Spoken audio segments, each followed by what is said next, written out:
Everyone, তো আজ আরেকটি নতুন ভিডিও নিয়ে। আর সকাল থেকেই ঝিরিঝিরি বৃষ্টি হচ্ছে। তো আমি আমার টব বাগানে কিছু পদ্ম গাছে দেখতে পারি যে স্ট্যান্ডিং লিভ এসেছে।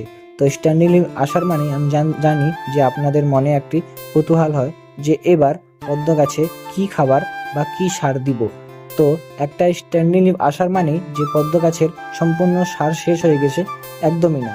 আমি আপনাদেরকে আগে বলে দিতে চাই যে আমরা যখন প্রথম মিডিয়া বা প্রথম লেয়ার তৈরি করি, তো তখনই আমরা নিজের পদ্ম গাছে লেয়ারের মধ্যে পর্যাপ্ত সার দিয়ে থাকি।